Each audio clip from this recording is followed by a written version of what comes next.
A slave who cannot assume his own revolt does not deserve to be pitied. We must henceforth count on our own forces, on our own genius. In Africa, there is a country called Burkina Faso. For many years, this nation faced a huge enemy, not a war with guns and soldiers, but a war against hunger. The leader of the country, Captain Ibrahim Traoré, saw this struggle and decided to fight it in a new way. He believed that Burkina Faso's greatest weakness was not its army, but its land. The soil was fertile, but there was not enough water. Rainfall was irregular, and without water, no crops could grow. When a country cannot produce its own food, it must depend on others. It has to buy food or wait for donations, and when you rely on others to feed your people, you are not truly free. Those who give you food also gain power over you. Captain Traoré understood this clearly. He once said that a nation unable to feed itself is like a dog on a leash. No matter what the laws say about independence, if you are hungry and must beg for food, you are not in control of your destiny. So he decided to change this. He realized that the most powerful weapon for his country was not the gun, but water. With water, you can grow food. With food, you can achieve real independence. This was a completely different vision from what past leaders had followed. For decades, African leaders were told by powerful Western nations and organizations to take large loans and hire foreign companies to build projects. But those projects were too expensive, too slow, and rarely helped the poorest people. Traoré rejected this model. He believed that the true path to freedom was not in meeting rooms abroad, but in the fields of Burkina Faso. It was about irrigation, digging channels to carry life-giving water to dry land. This urgency came from a real danger. The Sahel region, where Burkina Faso lies, was experiencing worsening droughts. Every year, the country moved closer to famine. The old response was always the same: ask for foreign aid. But Traoré wanted to break this cycle. He wanted his people to stand proudly, not kneel for grain. By focusing on water, he was not just starting a farming project, he was starting a resistance, a strategy to protect his country from hunger and foreign control. Why water? Because water is the great equalizer. It does not care if a country is rich or poor, powerful or weak. If you can store it and guide it to your fields, you can turn deserts green, create jobs, and transform villages. But water needs a path, and that path was the Bama Canal. The government first repaired the Guler Dam, which could now store a vast supply of water. The question was, where should the water go? Captain Traoré made a bold choice. He chose the Bama Plains, a land rich in soil but cursed by drought. For decades, politicians had promised to bring water there, but they failed. Bama became a symbol of broken promises, wasted potential, and forgotten people. Traoré decided to change that. He deliberately chose Bama not because it was easy, but because it was difficult.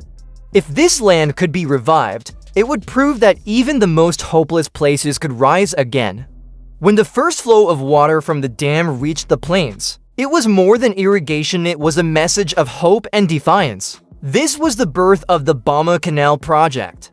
No longer just an idea, it was a massive construction effort, designed to become the longest irrigation canal in Africa. It would carry water across thousands of acres, bringing life back to the land. The plan included 1,260 hectares, over 3,000 acres of rice fields, and 70 hectares, around 173 acres of vegetables, a foundation for food security and independence. And this is just the beginning. The government already plans to expand the project with more than 200 additional hectares of farmland, built not by foreign companies, but by the people of Burkina Faso themselves. What makes the Bama Canal project so unique is not just the water, it's how it is being built. In most African countries, large projects like this are given to big companies from Europe, China, or America. They bring their own engineers, their own machines, and they walk away with most of the profit. But Captain Traoré refused this model. He declared that the Bama Canal would be built by Burkinabe, for Burkinabe. This was revolutionary. The engineers are local.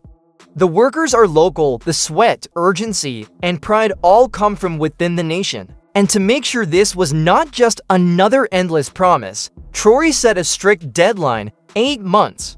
Foreign-funded projects often take 5, 10, or even 15 years, buried in paperwork, delays, and corruption. But Traore knew hungry people cannot wait. A country fighting for survival cannot wait.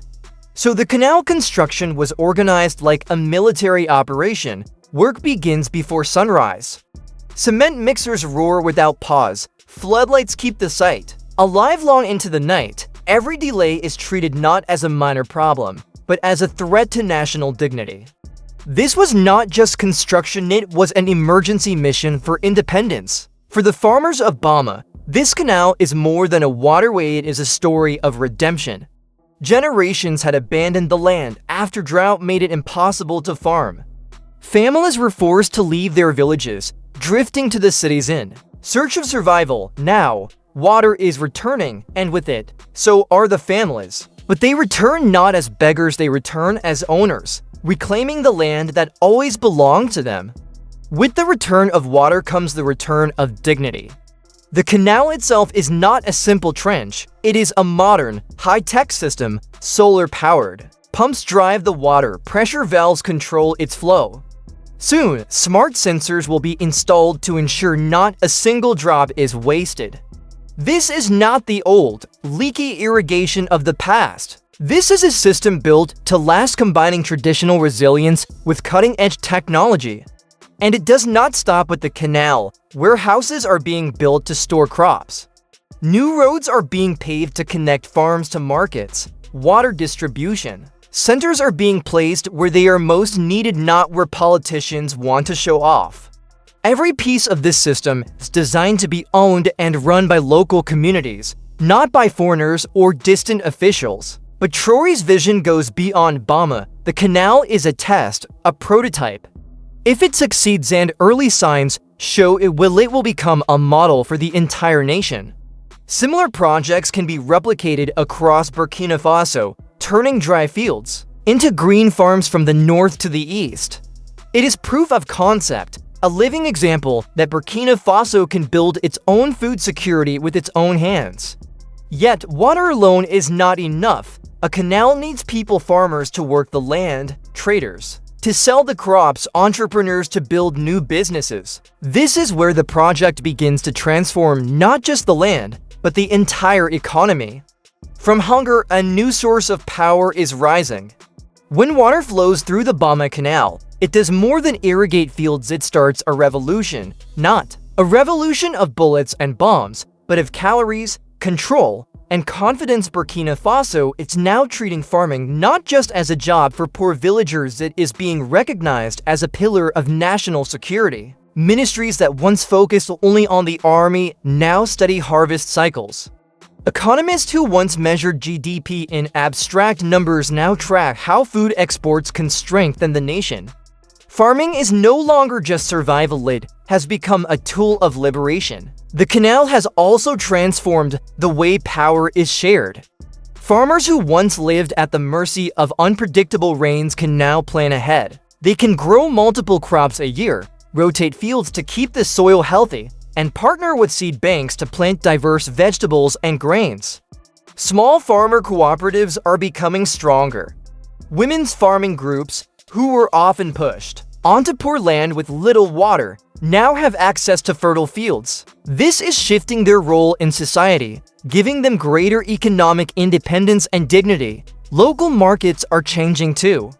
Fresh produce is now available year-round, lowering food prices and fighting inflation. Every bag of rice grown in Burkina Faso is another step away from dependency.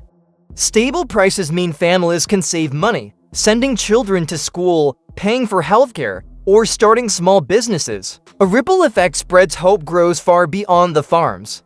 But the real leap forward comes from technology. The fields along the Bama Canal are becoming test sites for modern agricultural innovation. AI systems manage irrigation, soil sensors track fertility, drones scan crop health from above. Once reserved for billion-dollar farms and wealthy nations, these tools are now in the hands of Burkina Faso's farmers. Every data point, every solar-powered pump makes food production more efficient, and every gain in efficiency weakens dependency on outsiders. Strategically, this changes everything. A nation that controls its food supply cannot be threatened or blackmailed. Burkina Faso is gaining leverage. Soon, with food surpluses, it can even export to its neighbors during droughts. This is soft power, not bought with money or enforced with armies, but earned with harvests. Onions and rice become tools of diplomacy, just as powerful as treaties and weapons. What began as a simple canal has grown into something greater: political strength, economic safety, and a chance at true independence. But the deepest change is harder to measure. It is written on the faces of the people. Faces that once carried worrying now shine with purpose. People wake not just to survive, but to build. Because the next chapter of this story is not about food, it is about people. The rise of a homegrown workforce, the rebirth of national pride. For too long, Burkina Faso was told it could only wait for outsiders to rescue it. Now its people are building their own future with their own hands.